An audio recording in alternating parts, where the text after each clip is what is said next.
정책 순으로 살펴볼게요. 네, 첫 번째 청소년 보호의 의미입니다. 여러분들 이제 청소년 보호의 개념부터 살펴보셔야 되는데, 자, 청소년 보호의 개념은 일반적으로는 어떤 의미가 있을까요? 네, 청소년들의 전반적인 삶의 세계, 그들이 속한 이런 문화권에서의 삶, 그쵸? 일상생활, 그 다음에 전반적인 청소년들의 발달 과정에서 측면에서 살펴봐야 된다. 그래서 그들의 삶의 세계와 발달 과정에서 청소년들이 만날 수 있는, 접할 수 있는 다양한 위험 요소들, 그 다음에 네, 이미 드러나는 다양한 위험군 플러스 여기다가 위험 가능성까지를 포함하셔야 됩니다. 그래서 네, 이렇게 드러나는 다양한 위험군과 위험 가능성을 우리가 알고 미리 방지를 한다라는 측면이 바로 이 청소년 보호의 측면이다. 자, 그래서 청소년들의 이런 건강한, 네, 전인적인 발달을 지원하는 사회적인 노력의 전반적인, 네, 이런 노력, 그쵸? 전반적인 이런 포괄적인 개념을 우리는 청소년 보호라고 할 수 있습니다. 조금 더 이제 넓은 범위에서 청소년 보호를 위해서 네, 드러난 위험군뿐만 아니라 위험 가능성까지도 고려해야 된다는 것이 이 청소년 보호의 넓은 의미고요. 근데 이 개념 정의에서 활용되고 있는 용어나 사회적으로 그 의미가 네, 한번 결정됐다고 고정될까요? 아니죠. 변화되는 것으로 우리는 받아들여야 되고요. 예를 들자면 청소년의 건강한 발달에 장애가 될 수 있는 위험 요인들이 상당히 많죠. 이러한 위험 요인들은 과거의 청소년과 현재 청소년에게는 네, 위험 요인이 다를 수 있다는 거죠. 지금 이제 미디어 4차 혁명이다 이럴 경우에는 그 인터넷이라든지 뭐 다양한 네, 뭐 매체 그 다음에 뭐 카카오톡 메시지 이런 것들 또한 청소년의 위험군이 될 수 있습니다. 자, 청소년 보호의 개념을 살펴봤고요. 그 개념에 이어서 청소년 보호는 어떤 의미를 가지고 있는지 한번 볼게요. 자, 과거의 청소년들에게는 네, 어떤 위험 요인이 있었을까요? 네, 맞습니다. 이렇게 지금 물질적인 이제 그런 혜택이 주어지지 않은 이런 범위 안에서 뭐 가난이라든지 네, 기아 또는 질병, 그 다음에 뭐 어린 청소년들에게 뭐 초콜릿 공장이나 이런 데서 노동 착취 기억나시죠? 이슈가 된 사건들도 있고요. 자, 과거의 청소년들에게는 네, 이러한 네, 뭔가 그 삶의 질과 관련해서 물질적인 풍요에 의해서 제외된 이러한 것들이 주 위험 요인이라고 또 친다면 현대인은 많이 달라졌죠. 현대 청소년들에게는 아마 여러분들이 더 잘 아실 건데 각종 유해 매체라든지 또는 경쟁 위주의 입시, 교육 시스템, 교육 환경 뭐 이런 것들로 인한 스트레스 요인이 상당히 많죠. 그 다음에 이제 사회적인 이런 고립 뭐 그래서 이제 왕따라든지 교육에는 이제 이런 상실감 이런 것들을 느끼고 네, 자살까지 이어진다라는 거. 자존감의 상실. 어떻게 보면은 이제 정서적인 측면 그쵸? 뭐, 그 다음에 사회성과 관련된 이런 관계와 관련된 이런 지수, 이런 것들이 더 큰 요인으로 현대 청소년들에게 작용할 것입니다. 그래서 우리가 청소년 보호의 의미를 이제 시대적인 변화에 따라서 여러분들이 적절하게 의미를 잘 해석하셔야 되고요. 지금 현재 2020년도 네, 이 기준으로 해서 우리가 만날 수 있는 청소년 대상들에게는 어떤 다양한 위험 요인이 있는지에 대해서도 우리는 청소년 지도사로서 잘 파악하셔야 됩니다. 이러한 위험을 방지하고 청소년들의 이런 네, 전인 발달, 건강한 전인 발달을 지원하는 사회적인 노력 또한 자, 과거 사회에서는 어디에 초점을 맞췄죠? 네, 이러한 네, 경제적인 측면에서 그 소득과 관련해서의 이런 위험 요인이 많았기 때문에 경제 발전에 초점을 맞춰서 빈곤의 이런 빈곤의 차이를 극복하는 초점이 맞춰졌다면 현대에는 많이 달라졌죠. 현대인은 네, 좀 전에 설명드렸던 것처럼 네, 이 청소년들의 이런 그 사회성, 그 다음에 정서적인 측면 이런 부분에서 상실감 이런 것들이 그 주 위험 요인이기 때문에 어떻게 보면은 이제 스트레스를 어떻게 완화할 수 있을까 뭐 이런 거와 관련된 여가 문화 확대라든지 청소년 문화와 관련된 거, 그 다음에 관계성을 회복할 수 있는 거. 그래서 다양한 참여 활동 프로그램을 통한 심리적인 치유가 네, 주요하게 다뤄지고 있다는 것이 그 맥락에서의 차이입니다.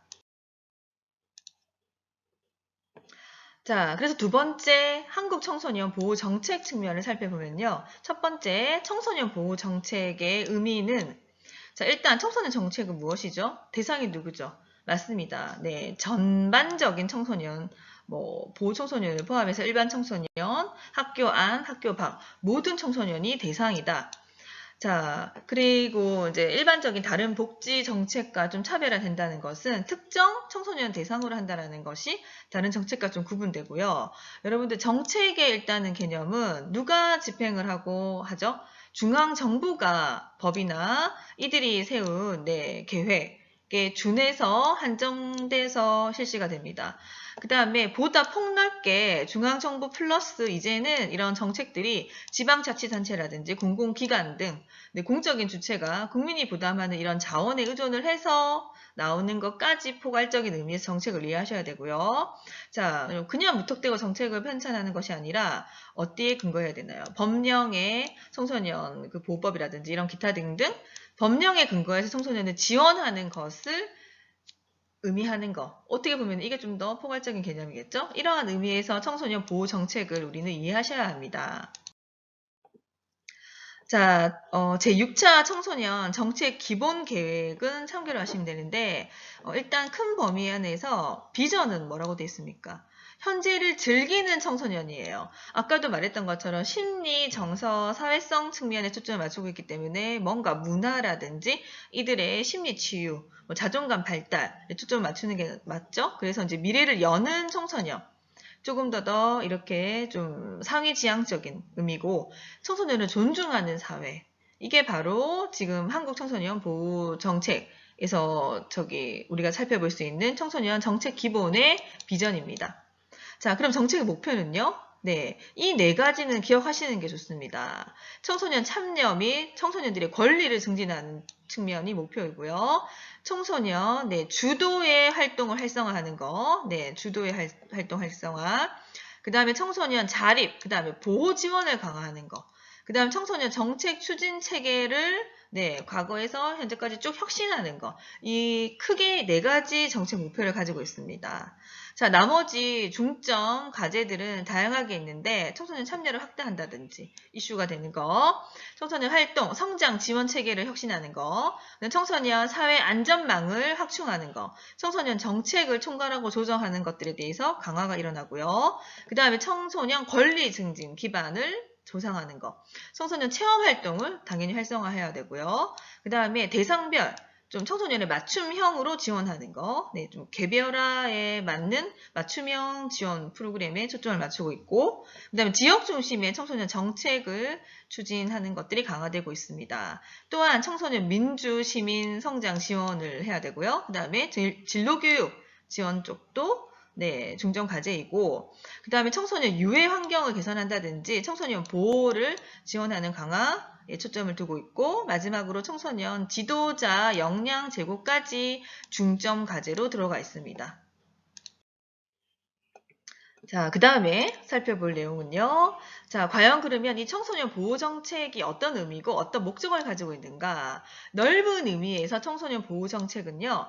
청소년 보호 관련 법률 안에 제시되어 있고요. 일반 정책 영역 안에도 포함되고 있고 그 다음에 사회복지 전반에도 포함이 되고 있고 그 다음에 청소년 교육의 안에서도 다루셔야 됩니다. 그 다음에 청소년 노동법 또는 노동과 관련된 전반적인 법률에서 청소년을 보호하기 위한 전반적인 법, 제도, 사업의 범위까지 모두 포괄한다라고 할 수 있습니다. 자, 그 다음에 좀 소극적인 보호정책의 의미는요. 청소년 보호정책으로 한정할 수 있는데 이것은 교육, 노동, 복지 등 생활 전반 영역에서 청소년을 보호하기 위한 법, 제도, 사업을 포괄하는 정책을 얘기합니다. 그래서 이 정책은 기본적으로 법률에 의해서 시행되고 있고요. 자, 그 다음에 우리나라의 이런 청소년 보호 정책의 발달 단계를 간단히 살펴보겠습니다. 첫 번째 단계에서는요, 네, 강복 이후부터 1987년, 이때는 청소년 육성법이 제정되기 이전까지를 얘기합니다. 그래서 첫 번째 단계에서는요, 우리가 이제 이때 썼던 용어, 미성년자, 요보호 아동, 근로청소년들을 보호하고 법을 위반하는 청소년에 대해서 교정할 것, 처벌이 주된 정책의 목표였으나, 두 번째 단계에서 변화되고 있죠. 1987년부터 97년까지는 이제 법명이 바뀌었죠. 청소년 보호법이 제정되기 이전까지를 우리 2단계라고 하는데 이때는 문제 청소년보다는 좀 일반 청소년의 다양한 소질, 잠재력, 인성, 덕성, 그 다음에 적성을 육성하는데 정책의 목표를 두었습니다. 자, 그러다가 지금 3단계, 세 번째 단계에 와서는요.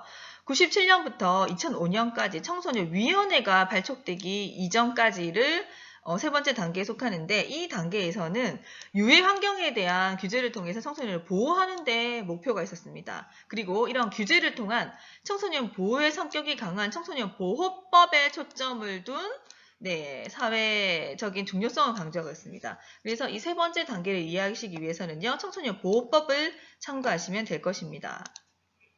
자, 그 다음 단계가 네 번째 단계인데요. 네 번째는 2005년도 청소년위원회 발족 이후의 시기를 얘기를 하고요. 자, 이 네 번째 단계에서는 위기 청소년들을 종합적으로 지원할 수 있는 사회적인 안전망에 관련된 이런 안전망 완충, 확충, 그 다음에 구축 그렇게 해서 어떻게 하면은 이 위기 청소년들이 사회에 안전하게 생활할 수 있을까 초점을 맞추고 있고 청소년들의 인권 증진을 위해서 그러니까 아동의 권리, 청소년 인권, 그 다음 청소년 권리에 초점을 맞춘 다양한 사회적 참여 활동을 증진시키는 데 주된 목표가 있습니다.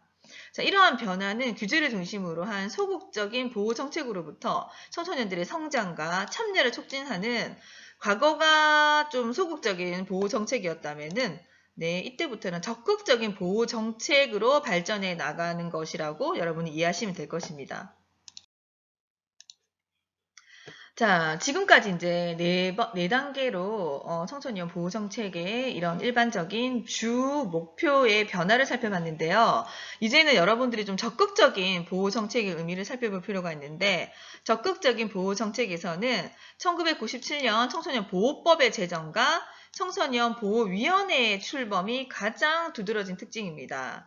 자, 이 두 위원회 청소년 보호법의 제정이 상호 연결돼서 소통하면서 청소년 유해 환경이라든지 청소년 유해 매체로부터 어떻게 하면 이 청소년들을 보호할 수 있을지와 관련된 다양한 사업이 이때 이후로 실시되고 있습니다. 현재까지. 그래서 청소년 보호에 대한 사회 전반의 관심을 높이고 급변하는 사회 환경 속에서 청소년들을 건전하게 그 다음에 바람직한 방향으로 성장시키는 환경 개선에 크게 기여를 하고 있습니다.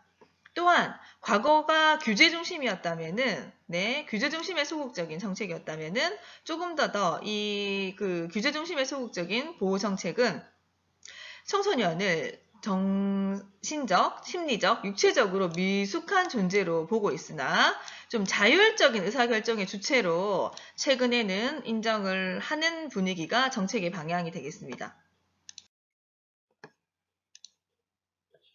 자, 그래서 최근에는 2000년대에 들어와서는 청소년들을 우리 사회의 민주화 수준이 높아지고 청소년들의 인권, 그 다음에 이 청소년 대상의 이런 권리에 대한 관심이 급대적으로 성장하고 있고요. 이제 극대화됩니다. 그래서 청소년 헌장 또한 개정됐는데요. 이때는 청소년 활동진흥법이라든지 청소년 보호지원법 등이 제정되면서 조금 더 적극성을 띠는 적극적인 청소년이 굉장히 주도적인 이런 청소년 보호 정책으로 분위기가 옮겨가기 시작합니다.